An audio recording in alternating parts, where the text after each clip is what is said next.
인물은 누구입니까? 라는 제목으로 지난번 이어 말씀을 전하겠습니다. 첫째로 총리들과 고관들입니까? 아니라는 사실입니다. 그들은 윗사람에게 아부하고 이용을 잘합니다. 모함과 고발에 능합니다. 그러나 자기 꾀에 자기가 걸려듭니다. 그리고 권력을 잡은 다리오 왕입니까? 이 사람은 최고의 권력을 가진 유능한 정치가입니다. 인간의 권력은 악한 자에게 쉽게 휘둘린다는 것을 보게 됩니다. 결국 자기가 찍은 도장과 제도로 인하여 자기가 고통을 받게 됩니다.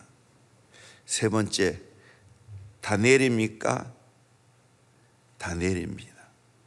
다니엘은 하나님의 절대 주권을 신뢰했습니다. 하나님의 주권 아래에서 살아갔습니다. 오늘도 역사의 중심 인물 되기를 원합니까? 다니엘처럼 이런 하나님 앞에 영적인 사람, 신앙의 사람, 기도의 사람, 충성된 사람이 될 수 있기를 주의 이름으로 축원합니다. 다니엘은 어떤 사람입니까? 첫째는 하나님 앞에 충성된 사람입니다. 4절을 보니까 그가 충성되어 아무 그릇됨도 없고 아무 허물도 없음이었더라, 그렇게 말하고 있습니다. 다니엘은 정말 자기 일에 맡겨준 국가 일에 하나님 앞에서 충성되게 살아갔습니다. 마음이 민첩하여 종리들과 공안들 위해 뛰어났습니다. 모든 일도 잘했다는 겁니다. 이때 다니엘의 나이가 81세에서 83세쯤 되었는데 그 나이 들었음에도 불구하고 마음이 민첩하여 일을 잘 처리했습니다. 또한 고발할 근거를 찾았으나 찾지를 못했습니다. 그는 그릇됨이 없고 허물이 없었습니다. 아무리 고소하려고 해도 고소할 근거를 찾지 못했습니다. 이 사실을 그를 반대하는 사람도 알았고 왕도 알았고 하나님도 알았습니다. 오늘 역사의 주인공이 누구입니까? 하나님 앞에 충성을 다하는 사람입니다. 코람되어 하나님 앞에서 바르게 살아가는 자입니다. 전도자인 D.L. 무디가 한창 부흥운동을 일으키고 있었을 때 저 사람 말만 잘할 뿐이지 자기의 삶은 형편 없을 것이라고 집요하게 사생활을 파헤쳤던 청년이 있었습니다. 그러나 무디의 삶 속에 어떤 결정적인 허물도 발견하지 못하고 도리어 무디의 그런 삶에 감동을 받고 회심하고 글손이 되었다는 이야기가 있습니다. 다니엘은 세상에 살지만 세상에 빠지지 않고 세상 법칙을 따라 살지 않고 하나님의 법에 따라 살아가는 사람입니다. 우리는 세상을 떠나 살아갈 수가 없습니다. 아무리 믿음 생활이 힘들고 어려워도 다니엘처럼 내 믿음 지키고 충성되게 살아가야 됩니다. 글쓴 역사가인 리처드 A. 토드가 쓴 기독교 역사 핸드북이라는 책이 있는데 그 책에서 로마 제국 말기에 신실한 그리스도인들이 대거 정치계와 공직에 빠져나간 것이 로마 멸망의 중요한 이유 중에 하나라고 평가했습니다. 로마 시대 가면 갈수록 타락하고 속되고 부패했습니다. 이때 신앙생활하기가 힘이 들었습니다. 예를 들면 그리스도인 치안 판사가 법에 의해서 죄인을 채찍으로 때리라고 명하고 고문을 명령하는 것이 양심의 끄러김이 되어 갈등할 때 교회 지도자들은 공직에 떠나라고 이야기를 했습니다. 교회의 이런 태도는 로마 제국 말년에 윤리 개념이 낮은 사람들이 공직의 대부분을 차지하게 되었습니다. 그 결과 점점 로마가 부패했다는 사실입니다. 그러므로 우리는 세상에 살아가고 신앙생활을 하기 힘들어도 세상에 들어가서 신앙생활을 해야 됩니다.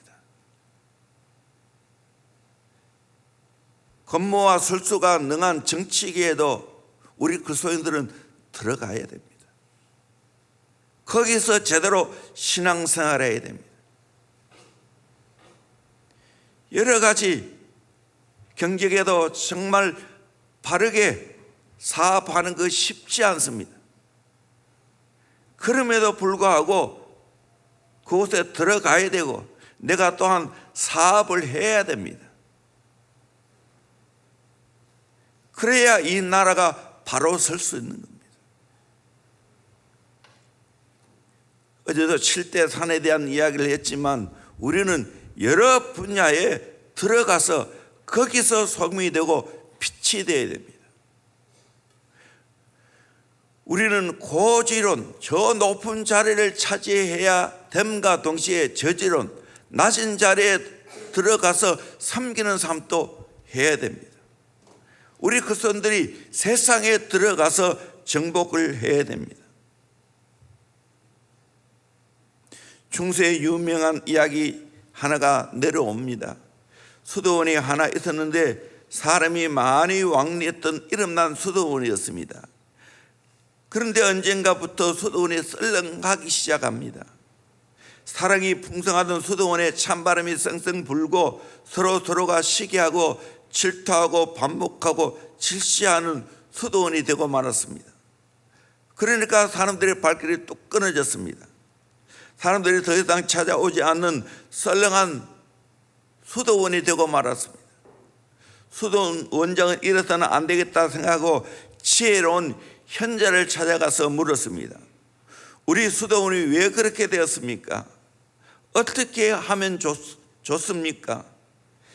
현자가 가만히 생각하다가 이렇게 대답했습니다. 그것은 당신의 수도원 안에 하나님께서 사람의 모양을 하고 있는데 그것을 못 알아서 그렇다라고 일러주었습니다. 현자가 한 말이 수도원에 꽉 찼습니다. 사람들의 태도가 달라졌습니다. 내가 미워하고 있는 저 사람이 혹시 육신의 모양을 입고 온 하나님이 아닐까? 그때부터 서로 대하는 것이 달라졌습니다. 그전에는 서로 미워하고 시기하고 질투했는데 저 사람이 하나님일 수도 있겠다는 생각을 하니까 그를 대하는 태도가 달라졌습니다. 오늘도 마찬가지입니다. 성경에는 무엇이라 말하고 있습니까? 누구를 대하든지 무슨 일을 하든지 죽게 하듯 하라 했습니다. 사람에게 하듯 하지 말고 죽게 하듯 하라고 말했습니다. 다니엘이 바로 이런 사람이었습니다. 자기의 맡겨준 일들을 죽게 하듯 했습니다. 그러니까 충성스럽게 그 일을 감당했습니다.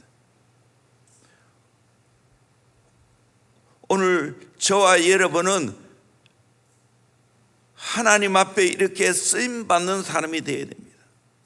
이 역사를 하나님이 움직이십니다. 역사를 움직이는 그 하나님 앞에 내가 비록 보잘것없는 일을 할지라도 하나님 앞에서 충성을 해야 됩니다. 우리 학생들 내 공부하는 거 죽게 하듯 하는 거예요. 사람에게 하듯 하는 거 아니에요. 죽게 하듯 최선을 다해야 됩니다. 비록 내가 머리가 좀 나빠도 최선을 다하면 하나님은 나를 써주십니다. 머리 좋다고 최선을 다하지 않고 나는 적당히 해도 성적이 나온다, 그거는 하나님 쓰지 않습니다. 하나님이 내게 주신 은사, 하나님이 내게 주신 달란트, 그 외에도 사람 관계, 하나님이 내게 맡겨준 일들, 하나님 앞에서 충성해야 됩니다. 죽게 하듯 해야 됩니다. 그러면 달라지게 되었습니다. 하나님이 나를 써주십니다. 하나님이 나를 축복하십니다. 두 번째로 하나님 앞에 기도하는 사람입니다. 잘 아는 말씀이지만 10절 말씀을 한 번 더 읽도록 하겠습니다. 시작. 다니엘이 이 조서에 왕의 도장이 찍힌 것을 알고도 자기 집에 돌아가서는 윗방에 올라가 예루살렘으로 향한 창문을 열고 전에 하던 대로 하루 3번씩 무릎을 꿇고 기도하며 그의 하나님께 감사하였더라. 아멘. 다니엘은 왕의 도장이 찍힌 것을 알았지만, 그러면 내가 거역하고 하나님께 기도하면 사자굴에 들어갈 수 있다는 것을 알았지만, 전에 하던 대로 하루 3번씩 창문을 열어놓고 무릎을 꿇고 기도했습니다. 변하지 않았습니다. 죽음 앞에서도 그 기도하는 것이 변하지 않았습니다. 그래서 11절에 보니까 그 무리들이 모여서 다니엘이 자기 하나님 앞에 기도하며 간구하는 것을 발견하고 볼 테면 보아라 하고 창문을 열어놔놓고 여전히 기도했습니다. 13절에도 그들이 왕 앞에서 말하여 이르되 왕이여 사로잡혀온 유다 자손 중에 다니엘이 왕과 왕의 도장이 찍힌 금령을 존중하지 아니하고 하루 3번씩 기도하나이다 하고 일러줍니다. 다니엘은 왕이 찍힌 금령보다도 하나님 앞에 기도하는 것이 더 귀하다는 것을 알았습니다. 내 목숨이 끊어져도 하나님 앞에 기도하는 이 일을 해야 되겠다고 생각했습니다. 우리는 다니엘처럼 이렇게 기도를 소중하게 여겨야 됩니다. 그렇게 소중하게 여깁니까? 아멘. 기도를 소중하게 여깁니까? 이 말은 하나님과 관계를 가장 내 인생에 소중하게 여긴다는 말입니다. 하나님 앞에 소통하는 이 기도가 내 인생에 가장 중요하다는 것을 다니엘은 알았습니다. 하나님 앞에 쓰임받고 역사의 주인공은 누구입니까? 기도하는 사람입니다. 성경의 역사를 봐도 그렇고 세계의 역사를 봐도 그렇고 하나님은 기도하는 사람을 통해서 하나님의 일을 이루어 가시는 줄로 믿습니다. 우리는 기도하는 사람이 되어야 됩니다. 그냥 단회적으로 기도하는 게 아니고 늘 기도가 습관이 되어야 됩니다. E.M. 바운지는 말하기를 영혼을 죽이는 설교는 기도 없는 설교다. 충분히 기도하지 않는 설교자는 생명은 고사하고 죽음을 창조한다라고 말했습니다. 또 하나님을 위해 사람에게 말하는 일은 위대한 일이지만 사람을 위해 하나님께 말하는 일은 더욱더 위대한 일이다, 그렇게 말하고 있습니다. 토마스 박스트는 당신은 기도의 가치를 알고 있는가? 그것은 모든 것보다 귀중하다. 그것을 게을리하지 말라. 에드워드 패스는 교육자에게 필요한 것은 첫째도 기도요, 둘째도 기도요, 셋째도 기도이다. 그렇다면 내 사랑하는 형제여, 기도하라, 기도하고 기도하라 라고 말했습니다. 이렇게 소중한 기도를 내가 지금 하고 있습니까? 대원교회는 처음 시작부터 기도하는 교회였어요. 조성래 목사님도 정말 기도하는 목사님이었어요. 그의 부친은 조신재 목사님도 기도하는 목사님이었어요. 거의 평생을 강단 뒤에서 기도하시다가 하나님 나라 가셨습니다. 부족하지만 저도 오늘까지 기도를 강조해 왔습니다. 특별히 새벽 기도를 강조해 왔습니다. 그래서 아마 잘을 모르지만 대구에서 우리 교인 비례에서 가장 새벽 기도를 많이 모이는 교회가 아닌가, 이건 그건 틀림없어요. 왜? 기도가 가장 중요하기 때문에. 인간의 능력, 인간의 지식, 머리, 그거 도토리 기적이에요. 그거 아무것도 아니에요. 내가 얼마만큼 하나님의 능력을 끌어다 쓰는가, 하나님의 축복을 쟁취하는가, 거기에 달려있는 줄로 믿습니다. 아멘. 깨닫기를 주의 이름으로 축원합니다. 믿기를 주의 이름으로 축원합니다. 나는 기도하는 사람이 되리라. 우리 가정은 기도하는 가정이 되리라. 우리 교회는 기도하는 교회가 되리라. 각오하기를 주의 이름으로 축원합니다. 다니엘 보세요. 이방 나라 포로로 잡혀가도 내가 하나님께 기도하면 사자굴에 들어간다 할지라도 굴하지 아니하고 습관대로 정한 시간에 무릎을 꿇고 하나님 앞에 기도했습니다. 그 기도하는 다니엘을 하나님은 그냥 내버려 두지 않았습니다. 결국 역전시켜 주셨습니다. 더 인정받고 높여주셨습니다. 오늘 또 하나님 앞에 이렇게 정직하게 기도하는 사람, 하나님과 소통하는 사람은 이런 축복을 허락해 주실 줄로 확신합니다. 아멘. 나는 기도하는 사람이 되리라. 아멘. 우리 같이 한번 해봅시다. 나는 기도하는 사람이 되리라. 나는 기도하는 사람이 되리라. 나는 기도하는 사람이 되리라. 아멘. 아멘. 평생 기도하는 사람이 되기를 주의 이름으로 축원합니다. 아멘. 저도 평생 기도하는 사람이 될 거예요. 세 번째로 하나님이 함께함으로 형통한 사람이었습니다. 다니엘은 자기의 생명이 경각간에 달려있지만 그러나 너무 의연했습니다. 어떻게 그렇게 할 수가 있었나요? 다니엘은 하나님이 나와 함께 한다는 확신을 가졌기 때문입니다. 22절에 나의 하나님이 이미 그의 천사를 보내어 사자의 입을 봉하였으므로 사자들이 나를 상해하지 못하였사오니 이는 나의 무지함이 그 앞에 명백함이오며 또 왕이여 나는 왕에게도 해를 끼치지 아니하나이다 하니라. 나의 하나님이 그의 천사를 보내어 사자들의 입을 봉했다고 했습니다. 23절에도 왕이 심히 기뻐서 명하여 다니엘을 굴에서 올리라 하며 그들이 다니엘을 굴에서 올린즉 그의 몸이 좀도 상하지 아니하였으니 이는 그가 자기의 하나님을 믿음이었더라. 하나님을 믿으니까 하나님이 사자굴에 들어가도 사자가 입을 봉하여 물지를 못했습니다.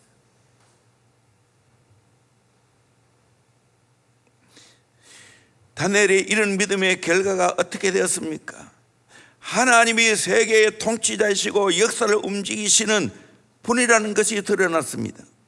25절에 이에 다리오 왕이 온 땅에 있는 모든 백성과 나라들과 언어가 다른 모든 사람들에게 조서를 내려 이르되 원하건대 너에게 큰 평강이 있을지어다. 내가 이제 조서를 내리노라 하면서 다리오 왕은 하나님을 향하여 신앙 고백을 합니다. 내 나라 가날 아래에 있는 사람들은 다 다니엘의 하나님 앞에서 떨며 들어갈지니 그는 살아계신 하나님이시요 영원히 변하지 않으실 이시며 그의 나라는 멸망하지 않을 것이요 그의 건설은 무궁할 것이며 그의 그는 구원도 하시며 건져내시기도 하시며 하늘에서든지 땅에서든지 이적과 기사를 행하시는 이로서 다니엘을 구원하여 사자의 입에서 벗어나게 하셨음이라 하였더라 라고 말하고 있습니다. 다리오 왕이 하나님을 향하여 이렇게 고백하고 있습니다. 살아계신 하나님, 영원히 변하지 아니하신 분, 그의 나라는 멸망하지 아니하고 그의 건설은 무궁하고 구원하시기도 하시고 건져내시는 분이시고 하늘과 땅에서 이적과 기사를 행하시는 분이시고 다니엘을 구원하여 사자의 입에서 벗어나게 하는 분이라고 말합니다. 여러분, 저와 여러분은 이와 같이 하나님을 전적으로 신뢰하고 믿고 살아가는 자가 되기를 주의 이름으로 축원합니다. 하나님이 일평생 나와 함께하는 증거를 얻기를 소망합니다. 그래서 하나님이 나를 형통케 하시는 복이 있기를 주의 이름으로 축원합니다. 사다굴에 들어가도 풀무불에 들어가도 하나님이 나와 함께 하시면 문제 없을 줄로 믿습니다. 이겨낼 수 있을 줄로 믿습니다. 그러므로 여러분, 환난과 핍박 걱정하지 마세요. 담대하세요. 그거 걱정하지 마세요. 그게 매이면 안 됩니다.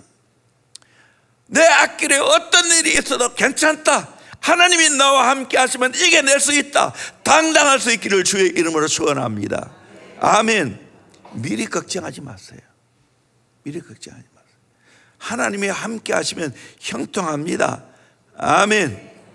요셉을 보십시오. 노예로 팔려가도 억울하게 누명을 써도, 그리고 감옥에 들어가도 하나님이 함께 하니까 형통한 자가 되었습니다. 저와 여러분이 이렇게 형통한 자가 되기를 주의 이름으로 축원합니다. 아멘.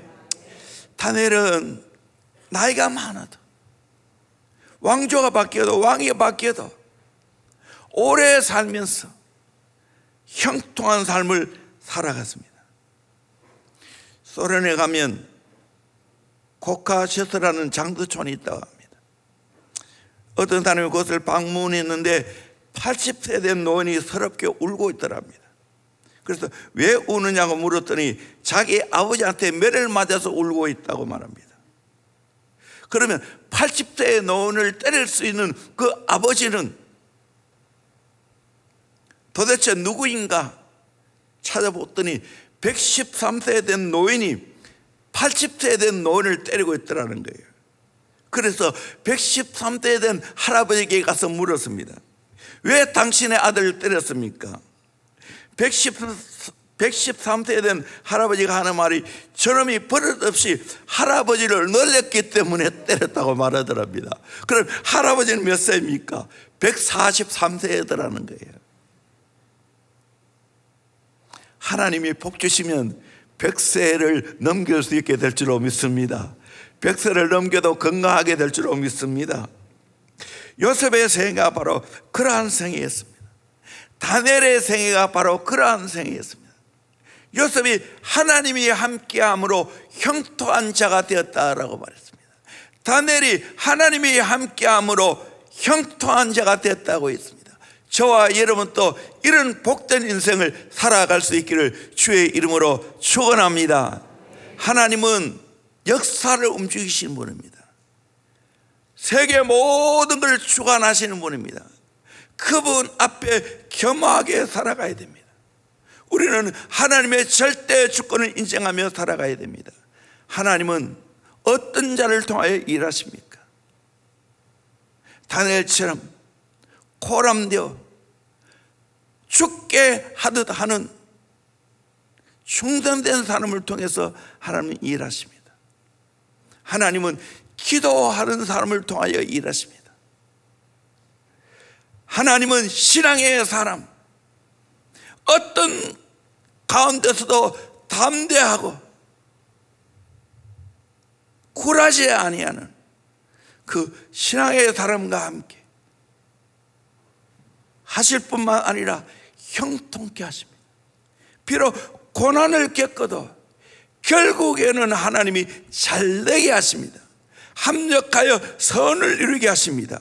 그러면 우리는 하나님 앞에 당당하게 살아가는, 그러면서 겸손하게 살아가는 신앙을 가진 자가 되기를 주의 이름으로 축원합니다. 기도하겠습니다. 오늘 말씀을 생각하면서 같이 기도했으면 좋겠습니다. 하나님, 저와 여러분의 이 시대의 다니엘이 되기를 원합니다. 하나님의 역사를 움직이십니다. 여러분 그거 믿으셔야 됩니다. 그래서 우리는 어떻게 해야 됩니까? 다니엘처럼 하나님 앞에 살아가야 됩니다. 죽게 하다 하면서 충성되게 내 맡겨진 일들을 감당해야 됩니다. 그리고 하나님 앞에서 언제나 기도하는 사람이 되어야 됩니다. 그리고 내 신앙을 굳게 지켜야 됩니다. 그러면 하나님이 나와 함께 하시고 형통한 자가 되게 하십니다. 하나님, 나도 이런 오늘의 다니엘이 되기를 원합니다. 다니엘은 우리보다 더 훨씬 힘드는 바벨론에서 이런 귀한 신앙을 견지했습니다. 나도 이와 같이 살게 하여 주시옵소서. 우리 힘있게 주여 세 번 외치면서 기도하겠습니다. 주여.